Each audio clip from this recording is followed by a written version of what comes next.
Fultoncards here, live and direct from Brooklyn, New York City. Let's go. From me today, 2020-21 Upper Deck SP Edition. This would be our box for July. Be yourself, guys. Be independent-minded in the hobby. Don't comply. So let's rock and roll. Let's just get into it. Configuration: 5 cards per pack, 18 packs per box, which should amount to 90 cards. Looking for R2 autos. Box number 7 of our 6th inner case. And we have Guy Lafleur in the background, why not? And we'll go from left to right. Acetate. So let's go.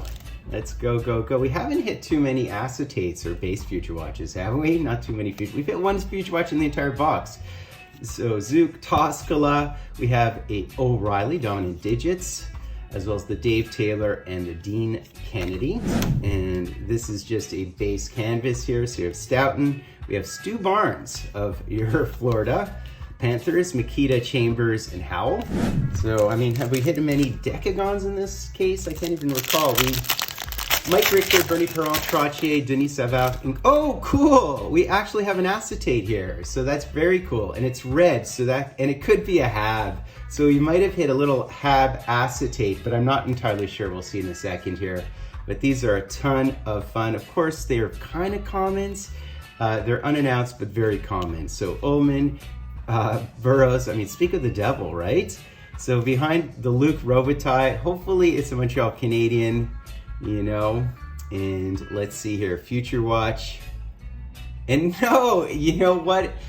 That's so funny. It's Bobby Carpenter, right? I feel like we already hit him in the auto variety. And it is in fact the Bobby Carpenter. Is that the same photo? It looks very similar to the other photo from the 97 SIG, but we'll certainly take an acetate. And in terms of decagons, Group B would have Gretzky and Howe and Lemieux and Brodeur, and I think Patrick as well. So they would all be Group Bs, right, for the decagons. We have an Evolve of Keith Primo here. There's Howie Morenz. He should be a short print. He isn't, unfortunately. John Chabot and Steve Vickers.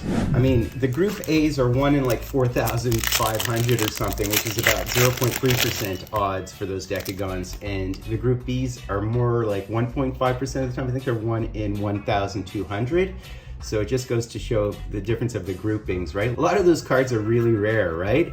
Lawton, there's the Matt Sundin Gold Facsimile, Cujo, and Hedberg. So on average in a box, the 2 autos, 1 Profiles Bounty, 1 rare hit, which would have been that acetate. I don't know if they guarantee those, but they say that on the checklist. 3 parallels, and then I think 10 inserts, right?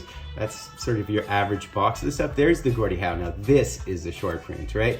Oh, there's the Dan McGillis. I believe I've hit him before. So this is a base auto right there, right? So these are grouped, obviously. So this is just your base common auto. There's Chris Joseph. All right. Continue. Oh, wait a minute. We have a Future Watch here. It could be a base Future Watch. That looked really good. So I mean, it could be a base Future Watch, it could be a Future Watch, but that I'll put aside 100%, guys. So Guillaume Latendresse, Mike Gardner, you know, Brooks Orpik, as well as the JP Dumont in the back of the cards, of course. If I haven't shown them, I mean, I've broken so many cases at this point. It makes me want to like scroll faster whenever I see a all-time Future Watch. Mark Bell, Van Imp, and there is the John Tonelli. I've hit his auto version of this, which is a beauty. Larionov and Shepard.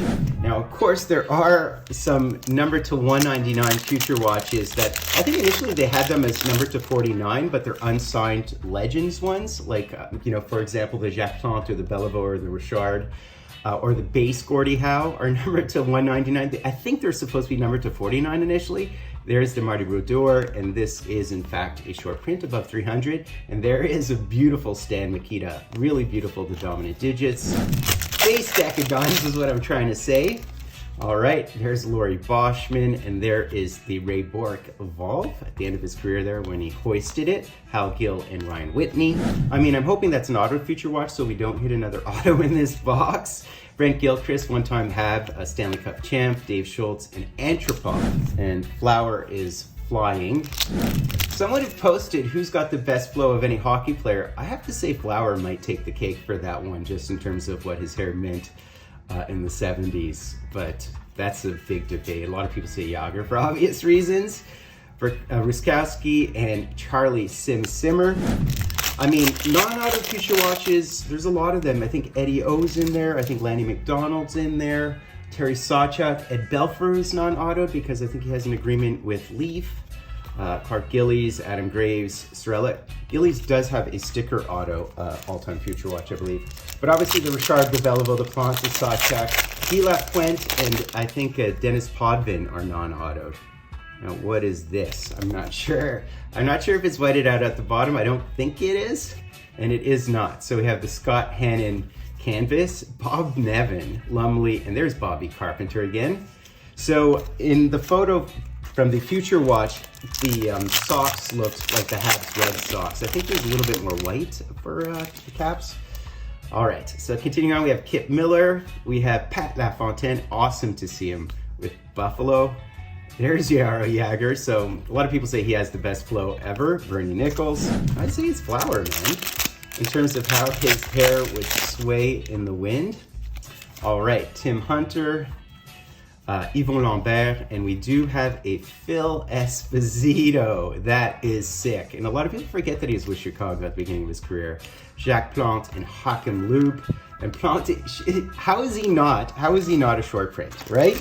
No auto here, no auto. So that would be a future watch, an all-time future watch auto, I'm guessing. There's Dennis Hextall, Hanzus, Kozlov, Christian Rutu, as well as Sergio Memesso, who still does radio in Montreal. I think he still calls games. So if that was a black and white one, that would be good, because it looked a little bit black and ooh, it's blue. It is blue. Is it light blue? Light blue could be the Nordiques. Obviously, Guy Lafleur is not with the Nordiques in terms of future watches. Evident. Oh, you know what? It could even be the Frank Mahovlich, which would be sick, right? Because that one is just unbelievable. It's a sticker auto. So Randy Cunneyworth, Eddie Beers.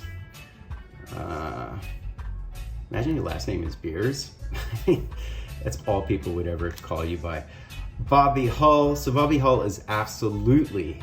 So cue the music. What do we have here, guys? So this is a short print, by the way, the Bobby Hull.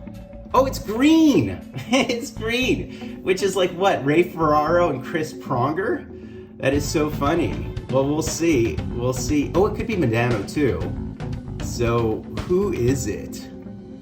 Oh, it's the Mikey Mo. I actually don't have this one. I'm getting excited, guys. You know what? I actually do not own this one. I don't own this. If it's a Mikey Mo, I don't own it. And I've been wanting it. Numbered to 99 only. And it is the Mikey Mo. You know, I have not hit this one. I should go through my entire set, guys. But we just hit the Mikey Mo. The back of this card, I have to say, that is discolored. That is discolored, but it's not as if I'm selling these things. This is a set I am compiling. I know people are going to complain about that, about the top right. I could potentially send the photo to Upper Deck and have them do something about it, but they generally don't do anything unless it's graded 8 or less. So, but I could, but I think I'm just going to keep it, you know? I think I'm just going to keep it. That's a beautiful auto as well. All right, so 2 boxes in a row, we've hit all-time future watches, and one I had not hit. I'll send a photo to Upper Deck and see whether they would replace it. If they don't, they don't, right? And the problem is if they replace it, typically they replace it with a card of equal value. That's not what I want. I want this card in particular. That is wicked. That is wicked. I'll certainly take this, guys. So that's very good. So 2 future watch autos, and I'd say 2 above average ones, certainly numbered to 99. One I did not own. So that's basically it, guys. Second all-time in points for an American, although I think Brett Hull was born in Canada for what it's worth. Of course, there's Patrick Kane as well. I never talk about condition. I love the fact that there's PSA 1s through 10. It means you can buy cards affordably on the secondary market. My Bobby Orr rookie card is a PSA 1, and I just won it. I paid nothing for it. But yeah, so this corner's a bit dinged, and you can compare it perhaps to the edge work on this, which is a PSA 10. I bought it, you know, slabbed. I don't typically do that, but it was like one of the few available ones on eBay at the time. And you can see the edge work isn't great for this, but I might break it out of the slab. I actually don't really care. Although, if you have issues, if you yourself are concerned about this stuff, you might as well contact Upper Deck, and typically they do replace cards that grade under PSA 9, 8.5. So once they grade like 8, I think they replace them. Problem is you cannot guarantee what they replace them with, right? I don't mind, I don't care. I'm collecting the entire set more just for my own personal use, not to flip. Yeah, sirens, but you guys get what I mean. It really is an individual choice in terms of whether you want to replace cards or not. I don't care about condition, I'm just trying to complete the entire set.